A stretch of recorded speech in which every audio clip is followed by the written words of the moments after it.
So you guys might have seen the CremaBot black box that I showed off a couple of days ago. Here it is again. So I printed an enclosure for it. This is effectively the cables that go to the Jura control board. What you'll see is that's a little spot for the USB cable to come out, which I'll show you in a moment. And then these are for optional upgrades, which I'll get to a bit later, but yeah, they involve stepper motors and end stops and an external 12 volt supply, because stepper motors take quite a bit of power, but we'll get to that in phase 2. Right now I've got everything bolted up nice and tight. I've got a hex bolts going into nuts, all smoothly cut down, ready to be installed in the Jura coffee machine effectively. So this is the cover for the Jura. The water the water container fits on top of that. So what I've done is, right on the back side of that, I've cut a nice rectangular little hole in that, and that's effectively where our USB cable now goes into. I don't know if you can see that clearly. Yeah, so that fits nicely in there. So what the idea now is to mount CremaBot's black box over there, and have the USB cable slot in there. I need to find a way, well, probably that way around. I'll need to find a way to mount that in there nice and securely. The key thing with this design has always been that I don't do too many physical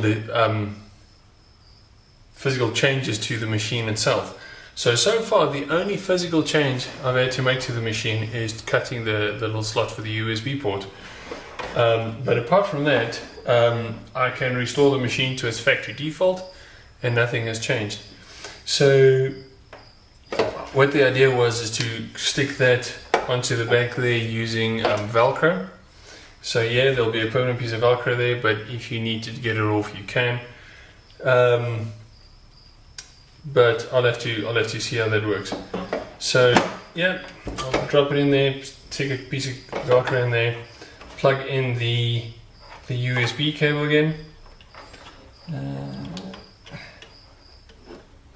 Yeah, here we go, and it should all sit nice and snugly there. This should then slot straight back into the machine, no problems whatsoever. Okay.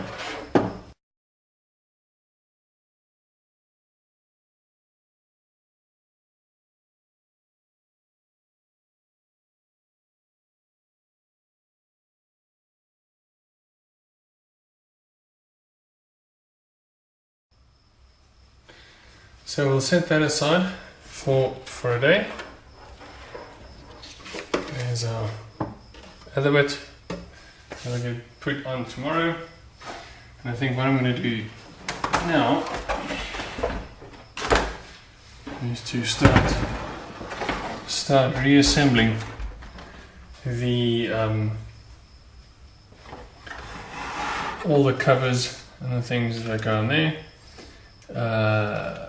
This little cable will no longer go in there. This will now go to CremaBot, and from CremaBot a cable like this will actually go in there.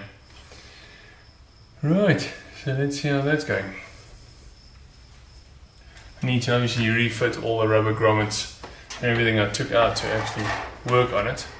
So yeah, should be quite interesting. All these little guys need to be press fit back in, and I'll give everything a good clean in the process. I'll make use of my little valve after I've re-inflated it. You would have seen that on another video that I uploaded.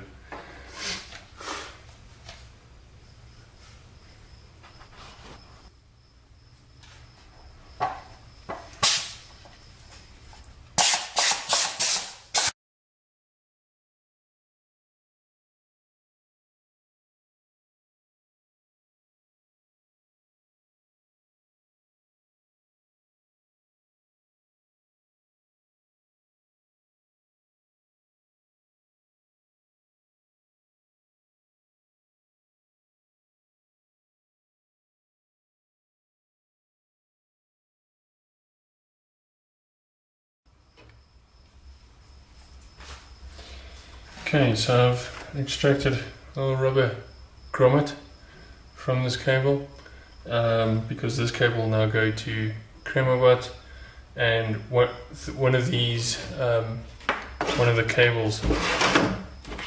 two cables from CremaBot, I'll fit that on there because that'll go in there.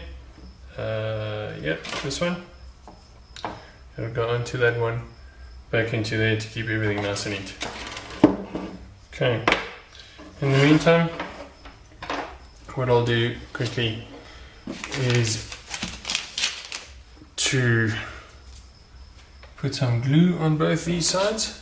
Quickly get the second piece of Velcro nicely attached so that everything is nice and settled by tomorrow morning when we need to finish up this build.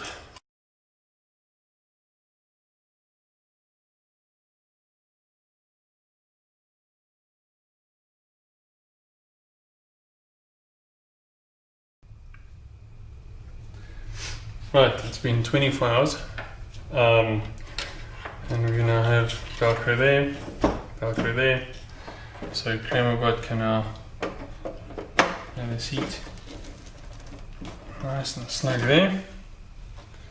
There's our cable that has to mate with that one. I have put the grommet on there, so this cable has to fit through that opening, plug into the controller board, and that'll all seal nicely.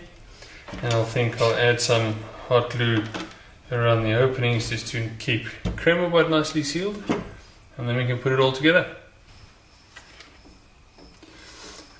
Right, so as you can see, all the little grommets fit back nicely, nice and sealed, all the ends sealed, plugs back. This little guy, I want to do something just to tie it down nicely so that it doesn't work itself out, because what I've done is I've put this little guy I want to just do something to tie it down a bit better. What I've done is I've got pin headers in the middle there, so I might put some cable ties or something over the sides just to hold it down, just to make sure that it doesn't work itself loose. But then if this side comes up, and CremaBot will sit effectively there, and everything's, I'll tie these down, make that a bit neater, and then we should be good to go with this lid obviously on there.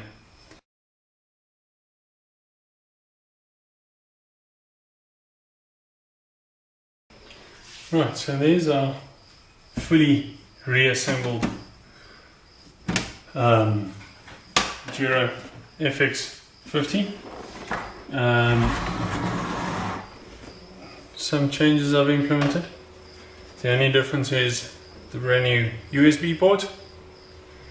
And I have replaced the little oval head security screws. It's no longer a secret that I open the machine up, with just standard Torx heads, same size, same length, everything should be nice and good. So only thing is left to do is test and see if it works.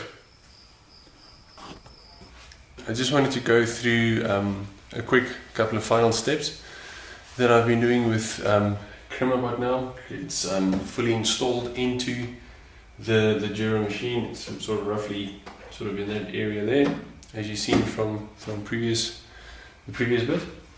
So what I've done now is I've got it pretty much ready to go. I think all the animation issues are sorted out. Anyway, so what I've done now is just when you first plug it in, the initial connection via the serial port, I've gotten it just to display the hardware version, just to confirm that we are talking successfully and everything's good. So in this video I'm not actually powering the Jura machine up, simply because I don't need to. The button matrix talks straight to CremaBot, so and that's what then connects via USB and I can talk to it. I'll do a later test where I'm actually going to fire it up and get it to make some coffee. Right, so what I've done a full iOS reset. So the website is fresh. I'm going to plug the USB cable in. Right, and it's all found. Press F5.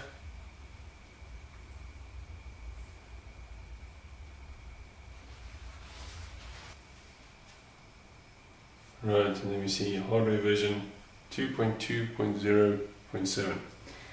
And it'll only do that the first time after you plug it in. If you press F5, it comes up with CremaBot. Right, so the idea now is that users, I'll put a little QR code on the side there. Users will come along, scan it, and they'll get to the website. User wants coffee, press the coffee button. That should make the machine start churning away. You'll see I'm using Signal R, and both the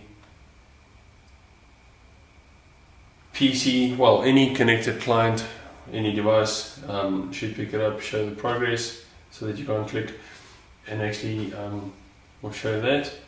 Similarly, if someone clicks a button saying let's have 2 copies on the machine, same thing, the site on all devices will pick that up. And similarly, if you now, during making coffee, try and make another one, clearly it's busy, it'll show you a little icon that says no, can't click the button right now. So that should all be fine. And both of them are ready again. I've added one little feature for the steam, because if you hit the steam button, you pretty much have to have your cup here and fiddle with controls and that kind of thing. So if you hit the steam button, I've simply popped up a little alert saying you really should be in front of the machine to use this function. I'm thinking of potentially making that a little prettier. I'm just currently using a JavaScript alert box, but yeah, that's the basic function. Next step, I'll actually turn the machine on, fill up the water, fill up the beans, do everything else, and actually make a cup of coffee from both the website as well as from the machine itself, at which point I know everything's working and we're ready to go.